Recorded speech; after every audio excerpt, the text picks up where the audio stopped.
Hey guys, my name's Ashley. Welcome back to my channel. Thank you for being here. I really appreciate it. And today I just wanted to do a sit down video because I haven't really done one of those. So I just wanted to show my face and kind of just like give you guys some tips that I have about moving. That is what today's video is on. A little background about me and my moving. I grew up in Virginia and then I moved to Tucson, Arizona, and then I moved back to the East Coast to New York City, and then I moved to San Francisco, and then I moved here to Phoenix. So I have kind of moved quite a bit and each experience has been different. This past experience has been the best, but there was also some bad qualities in it as well.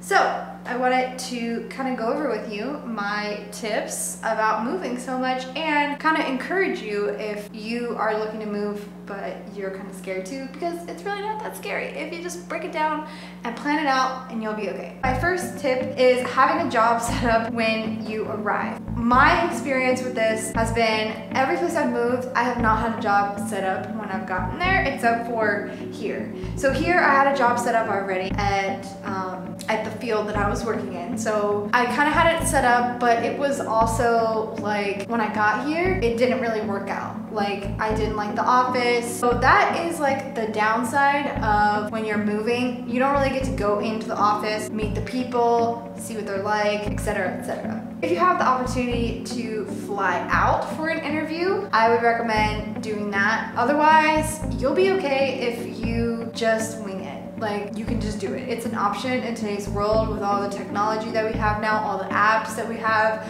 that you can instantly make money off of. There is Wag, where you walk dogs. There's Rover, dog sitting. There's Postmates, DoorDash, Grubhub, Uber Eats. The list goes on and on. You just, for what I've done is if I just believe in moving and believe that it will work out, then it will. Just think about the good things that you're gonna have when you get there and how much better your life is gonna be, and eventually it will be. Second tip for moving is minimizing your life, basically. So for this tip, there's multiple options. You kind of have to choose between whether you are moving by car, whether you don't have a car and you're moving by plane, or however you're moving.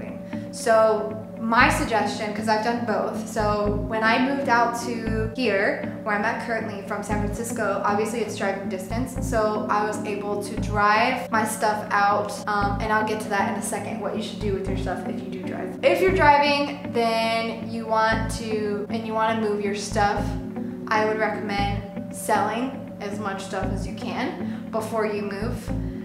So two things about that is that you'll get your money, and you'll be able to use that money to move. So that way you don't really have to save as much because you're using money from the stuff that you sell. So that's that thing. And then also you will be able to move a lot easier, a lot lighter. It's a lot easier to move with less stuff than it is to move with more stuff, right? So if you're traveling by car, I would recommend not getting rid of too much though.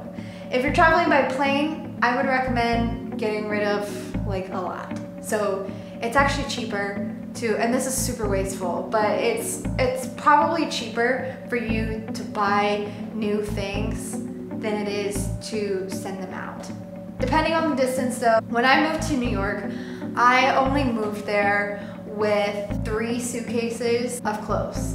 Don't sell your stuff, or if you're moving by car, I recommend, instead of using U-Haul, which is typically what people use, I recommend using U-Pack. So U-Pack is actually the service where they have people's trailers that basically they're like commercial trailers. Some kind of company has to like put a shipment and they don't have their own truck. They will rent you a space in that truck and they block it off with a full like wall basically. Using U-Pack, you cut out probably like half the cost of a U-Haul, and when you drive a U-Haul, it is actually, you know, a bigger vehicle than what you're used to.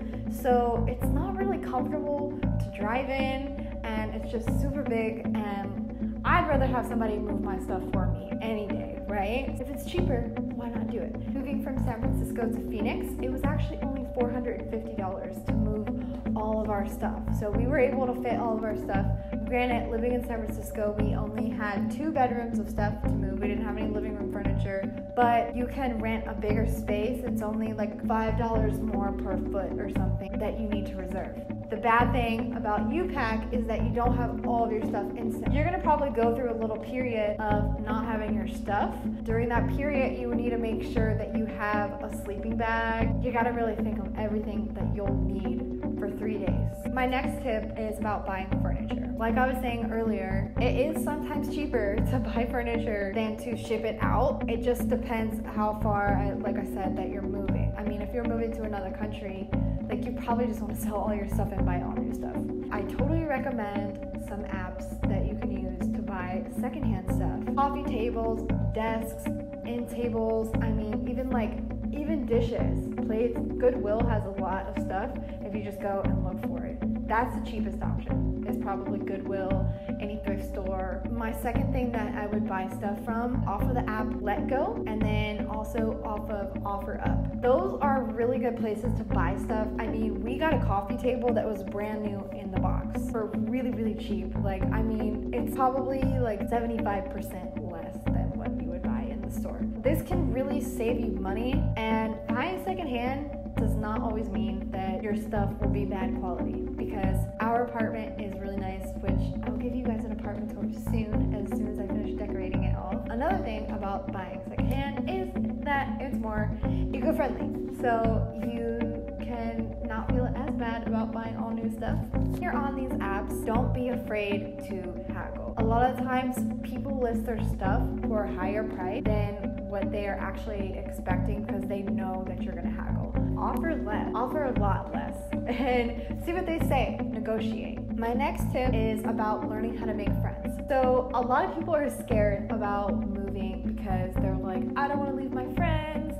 and I don't wanna make all new friends, and whatever. So for me, moving around a lot has actually been nice because yes, I miss my friends in the other cities that I lived in a lot, but moving around so much has taught me how to make more friends, how to be more outgoing, and it gives you just more of a challenge to talk to people more and really just put yourself out there more, because if you don't have any friends in a new city, then you're gonna get pretty lonely. I would also suggest, so the top 4 ways that I've learned to make friends, the easiest way is, of course, meeting friends at work.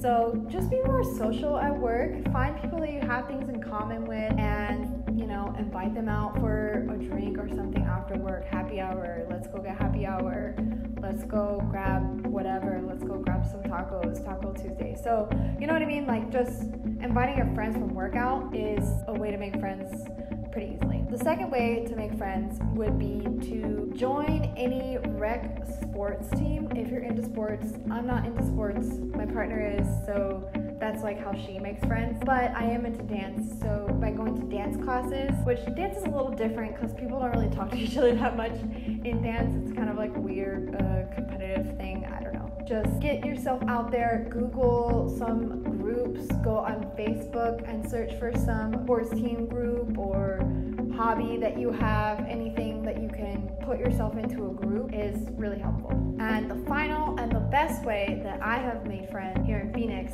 is Bumble BFF. Bumble BFF is your BFF. Like, seriously, it is so good. And I hate it because it's like, why can't we just talk to each other? Like, why can't we make friends like how back in the day they did? But I also love it because it's so easy just to pick out your friends. Because when you meet somebody at a bar, you can talk to them and you don't know how much you have in common with them until you're talking to them already. So say you get into the conversation and you're like, actually, I don't really like this person because they have this belief or whatever, it doesn't match with me. But on Bumble BFF, everybody puts their bio in there, they put what they like. You'd be like, oh yeah, like I definitely like that too. Like maybe we'll be good friends. No, you can actually have something where you do find that you have in common with somebody on Bumble BFF that you meet, but it's nice to actually have it like in your face where you're like, okay, these are the qualities that they have. I have those qualities too. and I think we'll make good friends. So my final thing about moving, I just wanted to throw out there because I do have a dog. I wanted to kind of put some tips out there for you guys who have dogs or cats or whatever and you're moving with them. I would say my number one thing is make sure that you have a car seat or a seat belt. So, because bigger dogs need a seat belt, it actually hooks to their harness and then it hooks into your portion that you would regularly put seat belts in. And then for smaller dogs, I totally recommend a car seat. So they're just like a little basket and has a little seat belt in it, connects to their harness, and it's a little space for them to hang out and have a pleasant ride and also be safe. If you are flying to your destination, make sure you have the proper documentation. You have everything set up and ready to go. If you know what terminal you're going to be in, figure out, you might not know this until you are on the actual plane. A lot of the times behind the seats of a plane, they have maps of the terminals in all airports that airline goes into. And if you look on there and you see the little doggy symbol, that is where a potty station is. And you don't actually have to go out of the airport for that. They actually have them indoors. Really helpful because if you have a shorter layover, you can go through it and you don't have to go back through the security. Plan out the potty stations that you're gonna go to. That way it just makes it easier for you and your dog. When you arrive to your new home, I would suggest being really, really excited. I mean, just get really excited with your dog. Get your dog excited about their new home because sometimes it is stressful for dogs to move a lot and it's just an adjustment and they're kind of used to routine. They love that. Being able to establish a new routine and being able to establish their home as their home makes them feel a lot better and more excited to be there. In conclusion, moving is really not that hard. If you kind of just follow all these steps and you plan it out and you go with the cheapest option for everything, then it's really not that hard. So if you want to move, believe in yourself, do some research, plan it out, and you can do it. Thank you guys so much for watching my video. I really appreciate it. And don't forget to like this video, comment down below, and also subscribe to my channel because I have other cool videos coming and you don't want to miss those.